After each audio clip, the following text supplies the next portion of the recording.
In my past life, my best friend and I married into the prestigious Carter family of traditional medicine. My best friend married the eldest son, Ethan Carter. I married the younger son, Noah Carter. However, my best friend gave birth to 3 children for Ethan, all of whom turned out to be medical prodigies. Meanwhile, I only gave birth to 1 daughter for Noah, and that daughter, she was so foolish that she couldn't even do the simplest math, like 1 plus 2. Noah, who was extremely concerned with his reputation, was utterly humiliated. Years later, at a traditional medicine conference, I brought my daughter along. Just because she stammered while calling out "Daddy," the entire room erupted into laughter. Enraged by the public humiliation, Noah stabbed our daughter to death, then struck me down as well. When I opened my eyes again, both Noah and I had been reborn. This time, at the arranged marriage gathering, Noah was the first to take my best friend's hand and say, "I like you. Will you marry me?" The Carter family, a prestigious household in traditional medicine, was hosting a grand banquet, inviting renowned figures from the medical world and elite families of Charleston. It was a public matchmaking event. My family had been practicing medicine for 3 generations, but our private hospital had recently encountered some troubles. Attending the banquet was my chance to seek the Carter family's help. Thinking about the fate of my previous arranged marriage, bitterness filled my heart. At the center of attention stood the 2 Carter brothers, surrounded by admirers, exuding confidence and charm. Nearby, 2 socialites whispered to each other, "That younger son, Noah Carter, has such a gentle aura. He seems like a real sweetheart. And the eldest, Ethan Carter, is so handsome. But he's kind of cold, isn't he?" "Not just kind of, he's downright icy. Haven't you heard how indifferent he is? They say his medical skills are unmatched, but if he doesn't like someone, he won't even lift a finger to help them. Noah is different though, he's so easygoing. He treats every patient kindly, no matter who they are. If I were looking for a husband, I'd definitely pick someone as gentle as him." "But isn't Noah an illegitimate child?" "That doesn't matter anymore. He's already been acknowledged by the family, hasn't he?" Beside me, my best friend, Olivia James, listened to their conversation with excitement. She clung to my arm, her eyes glued to Noah in the crowd. The moment their gazes accidentally met, she blushed and quickly looked away. I, on the other hand, let out a mocking laugh. In my past life, I had been deceived by that same gentle facade. My grandfather, father, and brother were all doctors. Naturally, I followed in their footsteps, and with my exceptional talent, I became a renowned golden-handed surgeon in Charleston. It was because of my reputation, my skills, and my beauty that Noah chose me as his arranged marriage partner. That was also when I learned that Olivia had always had feelings for him. But on the night of our engagement, he got so drunk that he accidentally ended up in bed with Ethan. A month later, she was pregnant, and so, unwillingly, she married Ethan instead. After getting married, Noah and I lived happily for a while. He was just as everyone said, a caring, warm-hearted man. Back then, I thought I was lucky to have found such a good husband. I never imagined that he would become the source of my greatest suffering. Not long after marrying Ethan, Olivia gave birth to 3 healthy sons in succession. My father-in-law was overjoyed, praising her as the perfect daughter-in-law, and even rewarded her with $900 million. Meanwhile, I couldn't conceive. Over time, Noah started to change. He became impatient with me, quick-tempered, easily irritated. He despised the fact that people whispered about his lack of children. He blamed me, saying that I was the one with a medical condition. So, he forced me to drink endless traditional remedies, endure countless acupuncture sessions, and eventually even made me quit my job at the hospital so I could focus solely on trying to conceive. But I was a doctor. I knew my own body. The problem wasn't with me, it was with him. For 10 whole years, I consumed an endless stream of herbal remedies. I ruined my health, yet I still couldn't get pregnant. I couldn't take it anymore. I told Noah we should get a divorce so he could have children with someone else. He sneered at me. "Do you know how much effort I've put into you? And now you think you can just leave? I only chose you for this arranged marriage because of your medical talent. Did you really think I fell for you? But what good is your talent if you can't even bear a child? Useless." We had a huge argument. I passed out. When I woke up, I found him sitting beside my bed, smiling. "You're pregnant," he said. He seemed to have returned to his old, gentle self, doting on me with affectionate words. And so, I carried his child for 10 months. I gave birth to a daughter, but my happiness didn't last long. Olivia's 3 sons officially began their medical training. Their teachers and family members constantly praised them as medical prodigies. My father-in-law, thrilled by their talent, announced his retirement and handed over most of the Carter family's business empire to Ethan. Meanwhile, my daughter couldn't even solve a simple 1 + 2 equation. She was slow to react, a complete fool. Noah was devastated. He lashed out at me, calling me a worthless woman who couldn't bear him a son, and threw me out of the Carter family with nothing. I didn't feel wronged. In fact, I felt relieved. I took my daughter and started a new life on my own.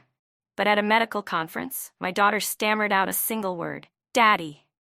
The people around us laughed, teasing Noah. His face turned red with humiliation, and he felt utterly disgraced. That very night, he stormed into my house and stabbed my daughter to death. "It's because of this idiot that I can't show my face anywhere," he screamed. "Die, die, die, die." I used every ounce of my strength to push him away, trying to carry my daughter to the hospital.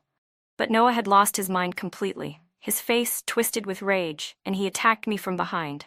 As I lay dying, I held my daughter's tiny, lifeless body in my arms. My blood turned cold and my consciousness faded. I never thought I would be reborn. But I was. And not just that, I had returned to the very night of the banquet. The overwhelming hatred in my heart made my fingers tremble. I turned to look at Noah, my eyes ice cold. But before I could do anything, I saw him walking straight toward Olivia. My whole body stiffened. In that moment, I suddenly understood. He had been reborn, too. My 2 sons have been so absorbed in their medical studies that they're nearly 30 and still unmarried. I can't even hope for grandchildren at this rate. Henry Carter, the head of the Carter family, sighed dramatically. Everyone at the banquet understood. This was a matchmaking event, and Henry was here to select a suitable marriage partner for one of his sons. Ethan, the elder son, was born to Henry's first wife. He was an extraordinary talent, revered in the medical world as a legendary healer. Noah, the younger son, was the child of Henry's current wife. Rumor had it that he was an illegitimate son, conceived before marriage. But he had a stellar reputation, widely regarded as a kind-hearted and easygoing man. In my past life, Noah had carefully investigated all the women attending this banquet before making his choice. He knew his medical skills would never surpass Ethan's, and he had been spoiled since childhood, never truly dedicating himself to his studies. So, to make up for his shortcomings, he had wanted to marry a brilliant woman, me. But this time, he didn't even glance in my direction. He walked straight up to Olivia. In front of everyone's shocked expressions, he took her hand and said, "I like you. Will you marry me?" The entire room fell silent. Some people whispered, "Who is she?" Olivia's family, the Jameses, had some wealth, but they weren't even on the guest list for tonight's event.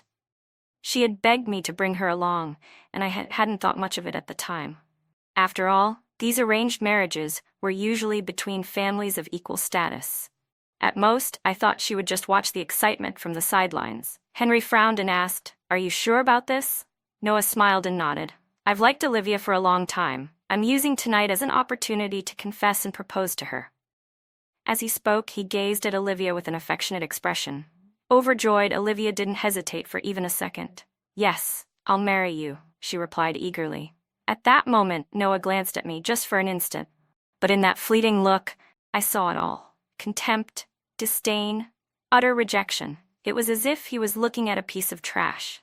A chill ran down my spine. Memories of my past life's final moments, my fear, my hatred, came rushing back. I clenched my fists so tightly that my nails dug into my palms, the sharp pain grounding me. I was on the verge of losing control, of marching up to Noah and slapping him across the face, of ripping apart his carefully maintained facade. But just as I was about to explode, a warm hand suddenly wrapped around my ice-cold wrist. Startled, I looked up and met a pair of deep, dark eyes. The man before me wore a well-tailored suit, his presence commanding and distant. But at the corners of his lips there was the faintest hint of a smile. "Marry me," he said. Gasps rippled through the room. People exchanged glances, whispering to one another. Are both of the Carter brothers in love with the same woman? Everyone knew that my family's private hospital was in trouble. Whoever married me would have to solve those problems first, pouring resources into stabilizing my family's business. The benefits hadn't even been secured yet, but they would have to clean up my family's mess first. When I was first chosen as a potential match for the Carter family, no one saw me as real competition. Henry furrowed his brows but said nothing. After all, his son was getting married. Noah's expression darkened as he spoke coldly. Ethan, before you get married, you should at least check if your fiancé is physically capable of having children. You wouldn't want to waste your time only to regret it later. A wave of anger surged in my chest, about to explode.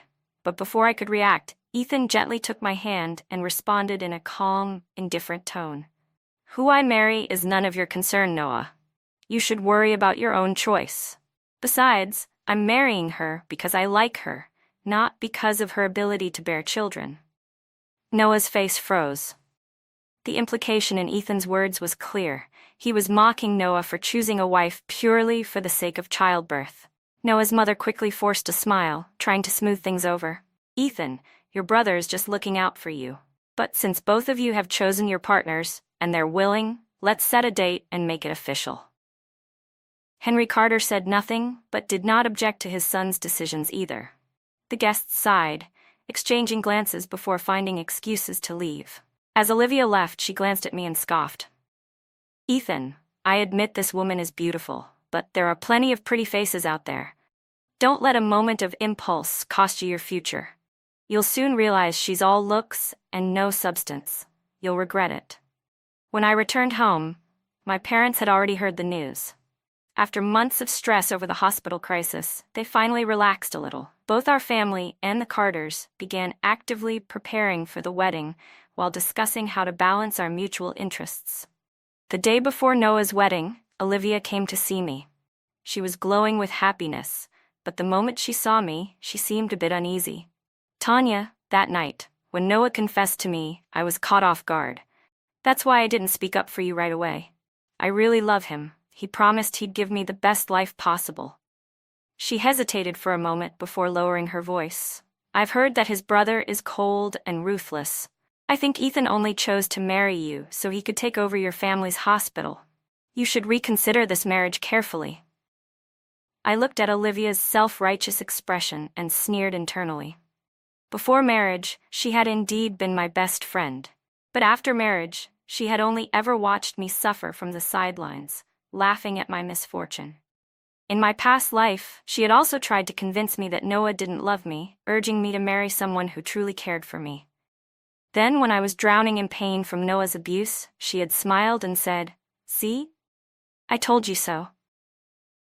And when I couldn't conceive, she had told me, "If you can't have a baby, just let Noah find someone else to bear his child.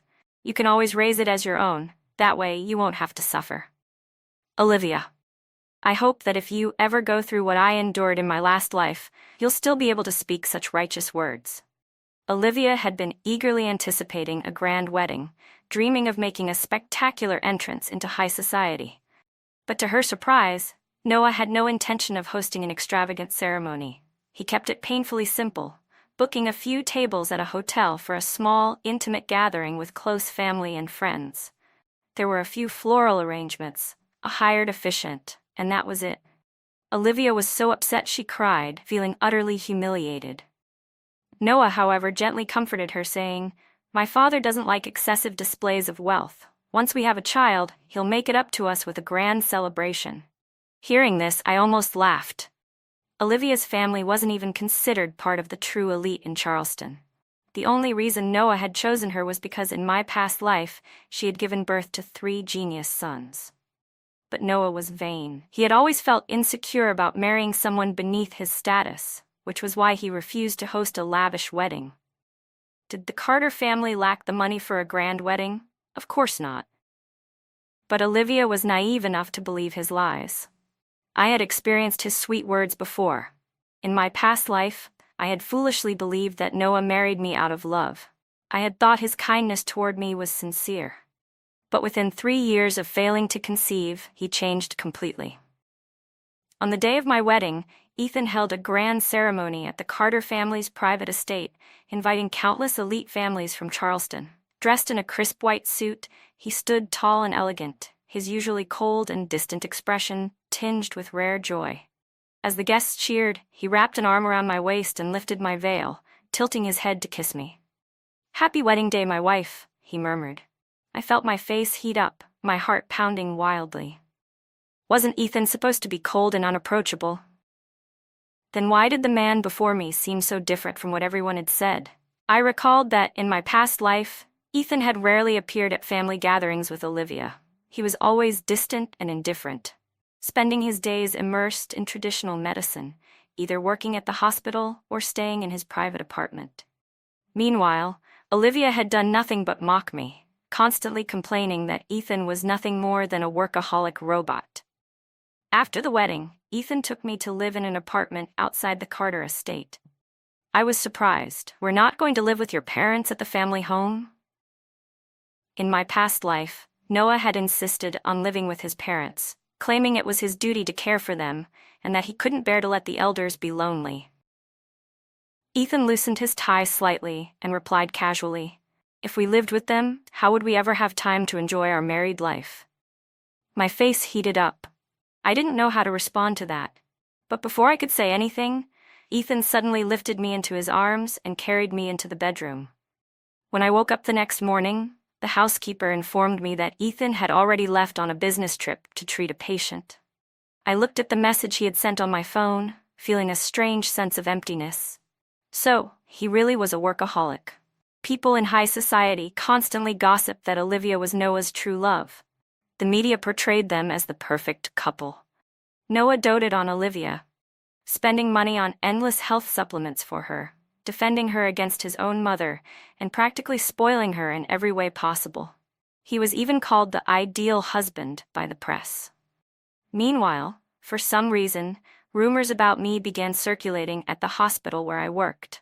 Her husband left for a business trip the day after their wedding? Sounds like she's just a pawn in a bigger scheme. Maybe Ethan has someone else he actually loves. A flashy wedding means nothing. These high society marriages are just business deals anyway. They live separate lives. I overheard my colleagues whispering behind my back.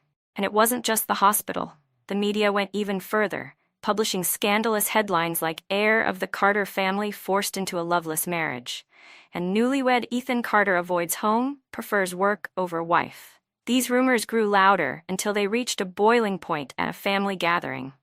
It had been a year since I last saw Olivia. She no longer looked as glamorous as before. Her figure had grown fuller, her eyes were filled with exhaustion, and there were a few visible breakouts on her face. The moment she saw me, shock and jealousy flickered across her gaze. "Tanya, I never expected that with Ethan gone all the time, you'd still be doing so well." I curled my lips into a faint smile.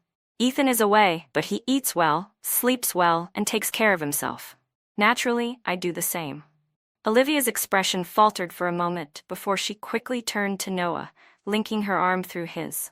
In a deliberately affectionate tone, she said, "Noah takes such good care of me. He never lets me work too hard and always tells me to just stay home and enjoy life." Seeing that I didn't react, Olivia leaned in and added with fake concern, "Tanya, why don't you quit your job too? Working at the hospital is exhausting. Or is it that Ethan doesn't give you any money?" I chuckled. "Do I look like someone who needs a man to support me?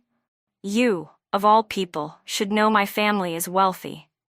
My voice remained calm, but my words carried a sharp edge. "And who told you my husband doesn't give me money?" Olivia's smile stiffened.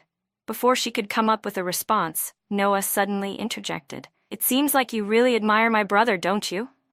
I looked at him with an indifferent expression. "Of course, I admire my husband." Noah's face darkened instantly. He let out a cold scoff. Olivia, clearly sensing the tension, clung tighter to Noah's arm, her gaze flickering between the two of us. She tried to pull Noah away, but to everyone's surprise, Noah, who was always known for pampering her, shook off her hand forcefully. Caught off guard, Olivia stumbled backward.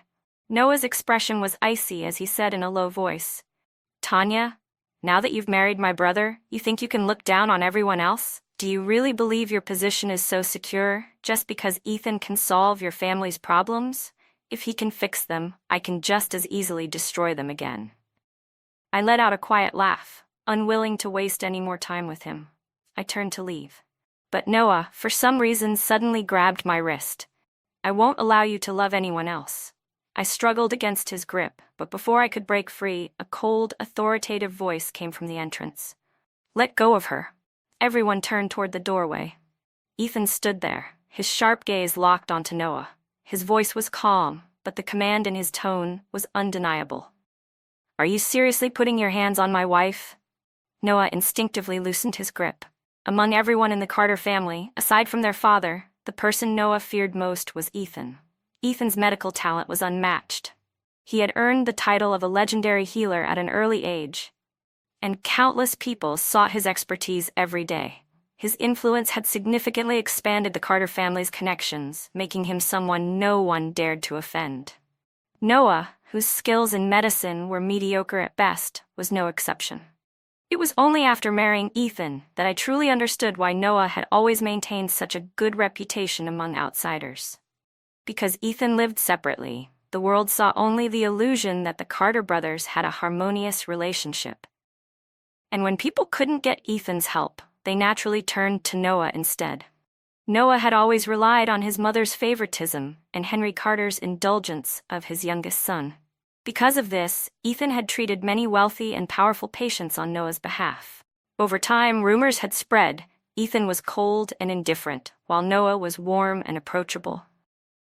Ethan glanced at my wrist where Noah had grabbed me earlier. His tone was calm but sharp. "Noah, you're almost 30. Stop acting like a spoiled child clinging to dad all day. Focus on improving your medical skills instead of embarrassing the Carter family." Noah's expression darkened instantly. Ethan's words were clear. He wanted Noah to move out of the Carter estate and stop using his reputation to attract patients. Without that connection, Noah would lose not only his extra income but also his network. Noah sneered. "I'll stay at the family estate as long as I want. You don't get to decide that. Maybe you should focus on treating more patients instead of meddling in my affairs. People are already saying you look down on others just because of your skills." I chuckled. "Noah, your published research papers and patient cases aren't even a third of my husband's. What gives you the right to criticize him? If you're so capable, stop taking patients under his name and treat them yourself." Noah's face turned ashen. His jaw clenched tightly and his voice dripped with resentment. "This has nothing to do with you. How dare you speak like this to your brother-in-law? Did you not hear my warning earlier?" Ethan, clearly irritated, cut him off. "I'll talk to Dad tonight. It's time for you to learn how to be independent." With that, he pulled me upstairs.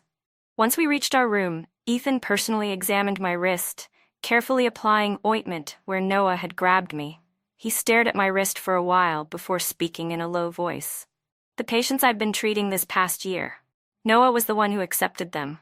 Their cases were rare, so I couldn't ignore them.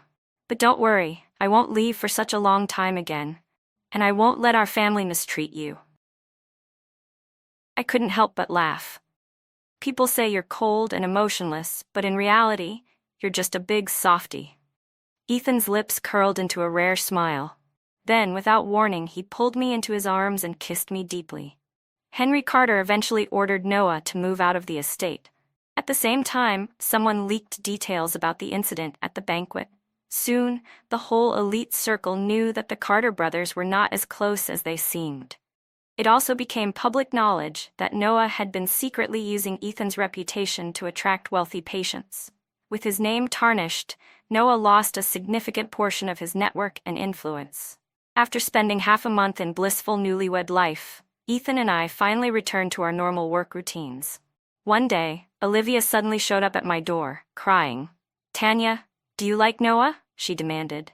"You're already married. Why are you ruining his reputation just because he didn't choose you for the arranged marriage? How could you become so unreasonable?" I looked at her in disbelief. Has Noah brainwashed her completely? In my past life, Olivia had always been preoccupied with raising her children. She had never been this obsessed with Noah before. I think you're just jealous because Noah truly loves me, she added, her tone full of self-righteous pity. Tanya, stop interfering. I know you can't have children, and that's why you're acting out. I let out a cold laugh. Wow, Olivia, you really think you're something, huh? Just because you can give birth? Listen, I don't care who Noah loves. The man I love is Ethan. So don't involve me in your mess. Since you're so convinced that your husband is the best, why don't you focus on your own marriage? My gaze swept over her, noticing how much weight she had gained. With a pointed smile, I added, "Oh, and if your body is fine, maybe you should stop taking all those supplements. Be careful not to overdo it and ruin your health." Olivia's face twisted in anger, her expression shifting from embarrassment to frustration. Unable to argue back, she stomped her foot and stormed off. The moment she left, I felt a pair of strong arms wrap around my waist from behind. A familiar warm breath tickled my ear. So, my wife truly loves me, huh? Ethan's deep, amused voice sent a shiver down my spine as he pressed against my back. I stiffened, feeling the heat radiating from his body. "You're heavy," I muttered. "Get off me." But instead of letting go, Ethan pulled me onto his lap, holding me tightly in his embrace. "Noah was spoiled by Dad and his mother," he murmured, resting his chin on my shoulder. "I gave him a small lesson the other day, but he still hasn't learned his place." He paused for a moment, then added, "By the way, do you have any health issues? Olivia was saying you can't have children." My body tensed. If I truly couldn't conceive, at least I wouldn't have to endure the pain of childbirth. But before I could respond, Ethan interrupted my thoughts. "I've already checked your pulse before. There's nothing wrong with your body." His tone was firm, but even if there were, if someone is sick, they should be treated. That's all there is to it. I could tell from Ethan's words that he was simply concerned about my health, nothing more, nothing less. A lump formed in my throat, and without thinking, I buried my head against his chest. After that day, Ethan noticed my growing interest in traditional medicine and began introducing me to various medical texts. We often discussed the differences between Eastern and Western medical techniques, sharing insights and debates. Our passion for medicine and our work deepened, and as time passed, my reputation as a surgeon only grew. More and more patients sought me out each month. At the same time, whether intentionally or not, Noah continued to send Ethan patients with rare and complex illnesses. As a result, Ethan's medical skills improved at an even faster rate than in our past life. His expertise in traditional medicine reached an extraordinary level, rivaling even the most senior practitioners with decades of experience. Henry Carter, in his subtle way, began hinting that he wanted Ethan to take over the family's business empire. This made Noah panic. Desperate to secure his own position, he forced Olivia to take countless herbal remedies, hoping she would soon conceive a genius son who could solidify his standing in the Carter family. Olivia suffered immensely, yet she clung to the belief that Noah truly loved her and that she had to give him a son. 5 years passed. Ethan and I continued to grow, both in our medical expertise and in our relationship. Our bond was as strong as ever. We often argued fiercely over medical differences, but outside of work, Ethan never ceased to surprise me with small gestures of love. "In medicine, we're rivals and colleagues," he once told me, "but in life, I am only your husband." He gave me the utmost respect, professional freedom, and love, so much so that outsiders envied me as the perfect wife with a perfect marriage. Perhaps my previous life had been so full of suffering that fate decided to give me a second chance. And this time, I decided I wanted a child with Ethan. Ethan wholeheartedly supported the idea. He took every test, followed every health regimen, and worked with me to ensure we were both in the best condition to conceive. In my past life, when I failed to get pregnant, Noah and his mother blamed everything on me. He was certain that, as a man from a prestigious medical family, his body could not possibly have any issues.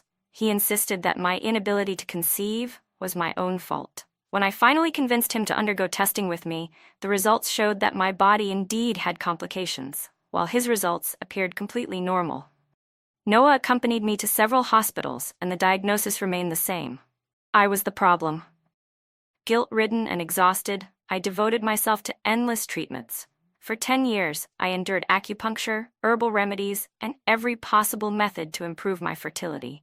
I obeyed Noah's every instruction, desperate to fulfill my role as his wife. But when he finally cast me aside, forcing me and my daughter out of the Carter family with nothing, I accidentally discovered the truth. The real problem had never been me, it was Noah. His genetic condition made it nearly impossible for his sperm to survive. Even if by some miracle he fathered a child, the baby would likely be born unhealthy. I had been deceived for 10 years. I had long since healed, yet I had continued to suffer under his lies. So let Noah believe Olivia was his lucky charm, capable of bearing him a genius child. I sneered. Let's see if that luck holds out. While Ethan and I prepared for pregnancy, Olivia's body was deteriorating. One day, she happened to see the results of one of my medical tests. To my surprise, instead of mocking me, she let out a relieved laugh. I knew it. Deep down, you still care whether you can have kids. Her voice carried a hint of smugness. You've gone through so many acupuncture treatments and taken so many herbal remedies over the years. But if you still can't conceive, I suggest you just let Ethan have a child with someone else. That way, you won't have to suffer. I glanced at her, taking in her appearance. Back when she had first married Noah, he had showered her with luxuries, head-to-toe designer outfits, expensive handbags, and an air of arrogance that came with being spoiled. But now, she wore simple, inexpensive clothes. Her bag was from several years ago, clearly outdated. She must have noticed my gaze because she stammered. "What are you looking at? Noah told me wearing affordable clothes is better for my health. It reduces exposure to harsh chemicals." I smirked. "As long as you like it." Then, after a pause, I added casually, "By the way, Olivia, if you ever struggle to conceive, you should consider being generous and letting Noah find someone else to have his child. You wouldn't want to hold him back, would you?" Her face twisted with fury, but I didn't bother waiting for a response. I turned and left. Behind me, Olivia stomped her feet in anger. But in the end, it didn't matter. Because not long after, Olivia really did become pregnant. Noah was ecstatic. He immediately took Olivia on a shopping spree, showering her with gifts and promises. "As long as you give birth to a son," he told her, "I'll buy you a villa." Henry Carter and Noah's mother, equally overjoyed, rewarded Olivia with a generous sum of money. Everywhere they went, they boasted about their future grandson. Olivia, having suffered 5 years of feeling unimportant, finally regained her arrogance. She deliberately waited outside my hospital to announce the news. "Tanya, the Carter family doesn't need the little money you make from working. I advise you to quit your job and focus on giving Ethan a son. Otherwise, just as Noah said, you might find yourself divorced one day." She rubbed her still flat stomach proudly, as if she had already secured her place in the family. I smiled. "Olivia, if your baby turns out to be less than what Noah expects, do you really think he won't divorce you?" Her expression froze. By now, she had spent enough years with Noah to know exactly what kind of man he was. She had seen how he treated me when I couldn't give him the son he wanted. And yet, she still clung to her delusions. For now. "You're just jealous," Olivia snapped. "Even if I have a daughter this time, I'll definitely give birth to a son next time. Unlike you, who don't even have the hope of having your own child." I smirked. "And what makes you so sure I don't?" "Noah said so, and I believe him," she retorted stubbornly. I let out a cold laugh. "You're really something, Olivia. Letting someone deceive you and still thanking them for it. Maybe when a person's self-interest is at stake, all rationality disappears. No matter how close we were before, once marriage brought conflicting interests into the mix, there was no way our friendship could have lasted." At that moment, Noah arrived in a hurry, immediately showering Olivia with gentle concern, his demeanor reminiscent of the doting husband he had once been in their early days of marriage. Olivia buried her face in his chest, sobbing as she accused me of jealousy. Noah turned to glare at me, his voice sharp. "Tanya, no matter how much you resent me, don't you dare try to hurt Olivia." He had noticed the changes in me over the years. It was as if he had begun to suspect that I, too, had been reborn. But I merely looked at him with indifference. "I don't care what happens to either of you, just stop showing up in my life." At that moment, Ethan arrived to pick me up from work.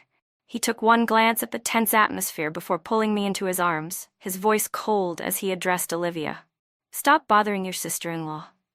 Olivia's face paled, and she instinctively shrank back. Noah's expression darkened. "Ethan, are you really going to protect Tanya without even knowing what happened? She's my wife. If I don't protect her, who else should I protect?" Ethan's tone was calm but firm. "Even if she was in the wrong, so what? If either of you comes looking for trouble again, I'll make sure neither of you works in Charleston's medical field, ever again." Noah clenched his fists, his expression unreadable. He knew full well that Henry Carter had already given Ethan near total control over the family's businesses. If Ethan wanted to transfer him to a different hospital in another city, it was entirely within his power. With no choice but to swallow his pride, Noah turned and left. For the next 6 months, things were peaceful. Olivia's belly grew bigger, and soon after, my child was born as well. This time, my baby was welcomed into the world with love, not used as a pawn in a power struggle. When Olivia found out, she called to congratulate me, though her tone was anything but sincere.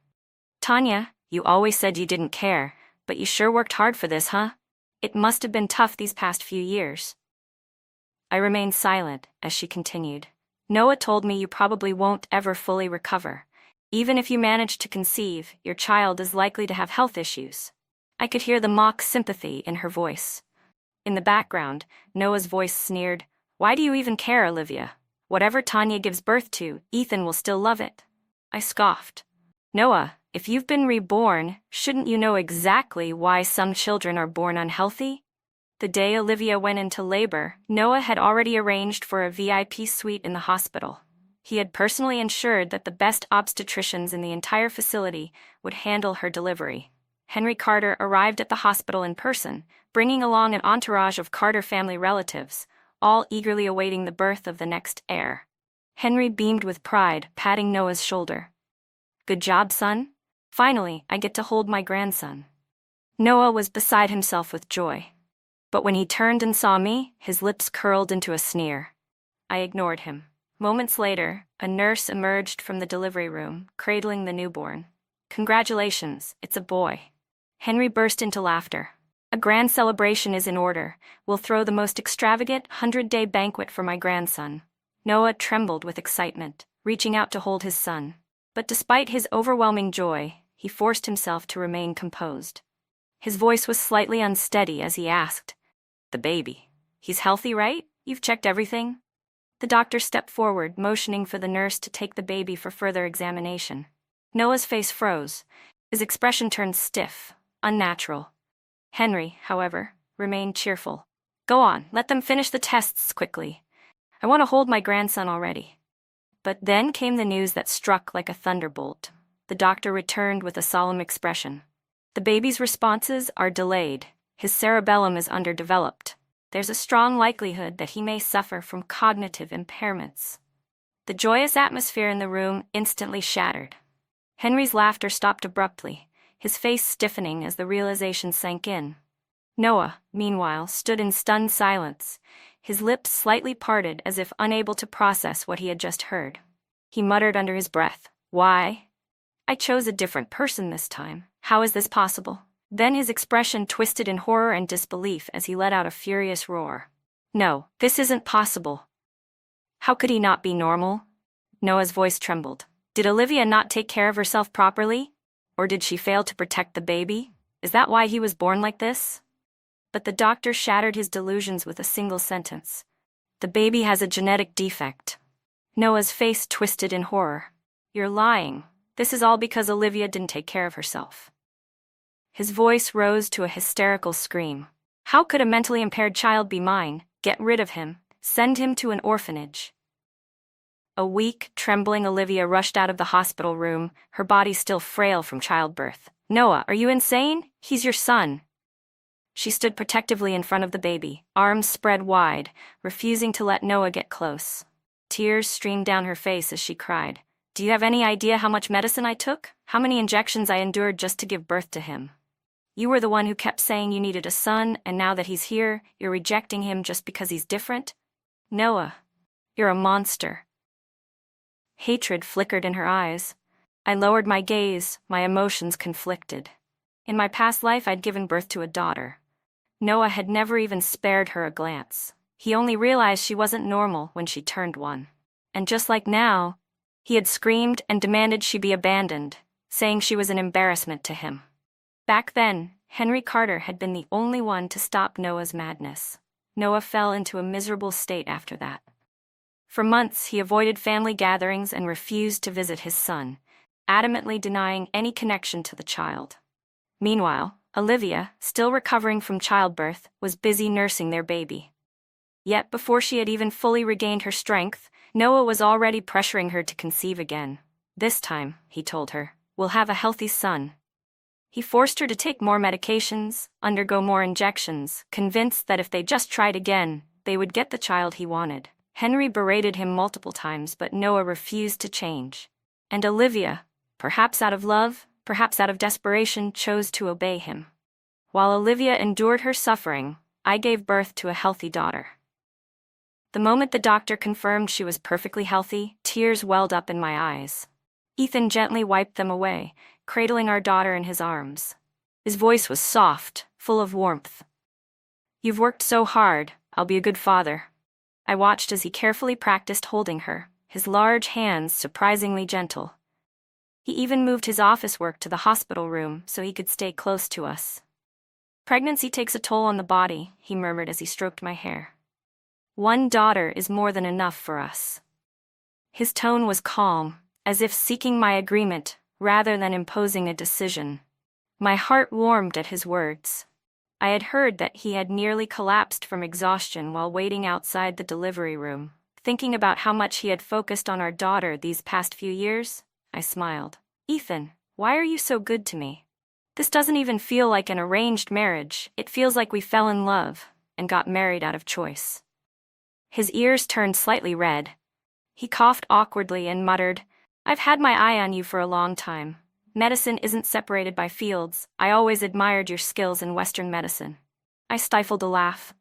So he had secretly been interested in me all along. Ethan and I quickly became doting parents, fully immersed in raising our daughter. But just as we were enjoying our new life, news about Olivia reached me. Less than 5 months after childbirth, Olivia became pregnant again. She had taken every precaution, yet she still suffered a miscarriage. Noah was furious, calling her useless and ordering her to recover quickly so she could conceive again. He didn't care about her well-being, only that she produced a medical prodigy for him. Desperate to ensure she could focus on another pregnancy, Noah secretly abandoned their firstborn at an orphanage. When Olivia found out, she lost her mind. She stormed into the hospital, screaming at him in front of doctors, nurses, and patients. "Noah Carter, you're the real problem. You're the one who can't father a healthy child, but you keep blaming me." Her voice was raw with fury and pain. "You're a coward.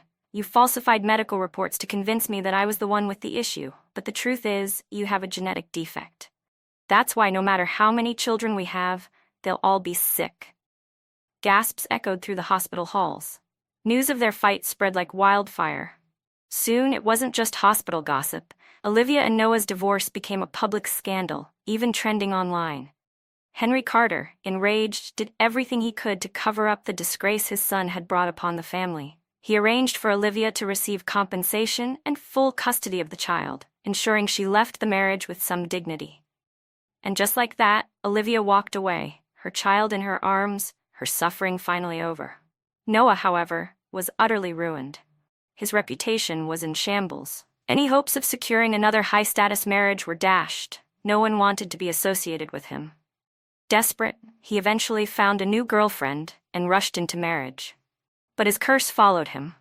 His new wife nearly died because of him, and when her family learned the truth, they dragged him into a legal battle. Henry, exhausted beyond belief, watched as his youngest son spiraled further into disgrace. His mother, once a proud and well-maintained socialite, aged 10 years overnight. Even with all their wealth and connections, the Carter family could no longer shield him from his own downfall. Henry Carter's wife had been more than a decade younger than him, yet now, standing beside him, she looked even older. The years of stress had worn her down. As for Noah, he never ended up in prison. The court ruled that he was mentally unstable and sent him to a psychiatric hospital. Even in confinement, he muttered to himself over and over, "I was reborn. I can do it again. I'll definitely have a genius son this time." As I stepped out of the courthouse, Olivia stood outside, holding her son in her arms. Her expression was complicated, as if she wanted to say something but didn't know how. After hesitating for a moment, she finally walked up to me and whispered, "I'm sorry. I shouldn't have tried to compete with you." I smiled faintly and walked past her without responding. The friendship we once had already been erased in my past life. Why would I care about her now? To me, she was nothing more than a stranger. Years passed and my daughter gradually grew up. Her teachers and relatives constantly praised her as a medical prodigy. As her mother, I knew the truth. She was indeed intelligent, but without patient guidance and proper education, she wouldn't have advanced so quickly. Being the only granddaughter of the Carter family, she was adored and celebrated by everyone around her.